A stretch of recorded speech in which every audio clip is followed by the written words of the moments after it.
You ever feel like you're just shouting into the void? You're trying to sell to these big companies. You're leaving messages, you're sending emails, and what do you get back?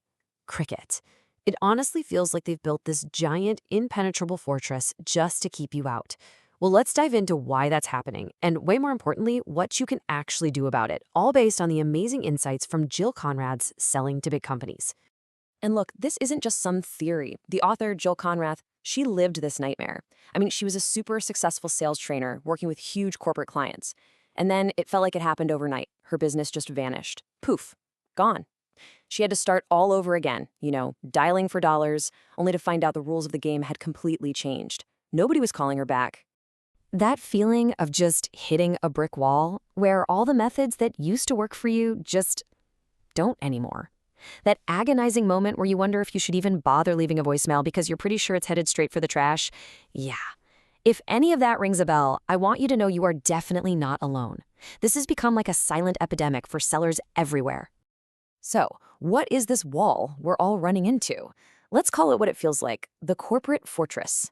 It's this barrier that's been built piece by modern companies, and its main purpose seems to be keeping people like us out. This just captures that frustration perfectly, right? Trying to find the name of an actual decision maker can feel like you're a spy on some secret mission. Every single call gets dumped into the voicemail abyss, and actually getting a real live person on the phone, it feels like winning the lottery. The system is literally designed to keep you out. So take a little comfort in this. It's not you, it's the system. But that's not the whole story. Because it's not just about some new corporate policy. Nope. It's the result of several massive market trends all crashing together at once, creating what the author calls a perfect storm for anyone who's trying to sell something. Okay, let's break this down real quick. First, companies are in this constant state of chaos. They're restructuring, they're right-sizing, which leaves their employees totally overworked and just allergic to any kind of change. Second, your prospects are armed to the teeth with technology like caller ID and voicemail, specifically to protect their time from, well, you. Third, the competition is absolutely insane, and buyers just assume your unique service is pretty much the same as 10 others they've already heard from this week. And finally, they are so bombarded with marketing that they've become completely immune to those old-school self-serving sales pitches. And this brings us to a really tough but super important truth. The market has changed, but a lot of our sales tactics haven't. We're often our own worst enemy, using these outdated approaches that our prospects can spot from a mile away. Just listen to this example of a typical sales voicemail. We offer this. We pride ourselves on that. We won this award. You hear that? It's all about we. The prospect listening to this is thinking one thing and one thing only. So what? What's in it for me? And then click, delete. That is the sound of a sales opportunity dying. Okay, here it is. This is the fundamental shift we all need to make. The old pitch is all about what we offer. The new approach is all about what the customer achieves.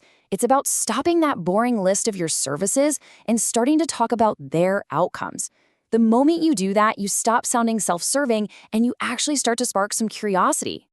So here's the real key takeaway. In today's market, your product isn't the thing that makes you different. You are. Success is no longer about what you sell. It's about the tangible, real difference you can make for a client's business. Your job is to be that difference. So how do you actually do that? How do you communicate that difference in the 15 seconds you might get in a voicemail or in the first line of an email? Well, it all comes down to one core tool, the absolute key to unlocking that fortress door, your value proposition. Now, this is not your fluffy elevator pitch. A strong value proposition is a laser-focused statement about results. It's the difference between saying we offer social media management and saying we help companies like yours increase their online leads by 40% in just 6 months. See? One is a feature, the other is a result. Let that one sink in for a second. According to the author, a weak value proposition isn't just a small problem, it's the root cause of almost all sales failure. Think about it. If you can't clearly and quickly state the business results a customer is going to get, then every call, every email, every meeting you have is built on a shaky foundation. Nailing this one thing changes everything. So I'll leave you with this question. I want you to forget your features, forget your company history for a minute. Think about your very next sales call. What is the single, most compelling, tangible business result you can help that prospect achieve? If you can answer that question, you won't just get a call back. You'll start a real conversation.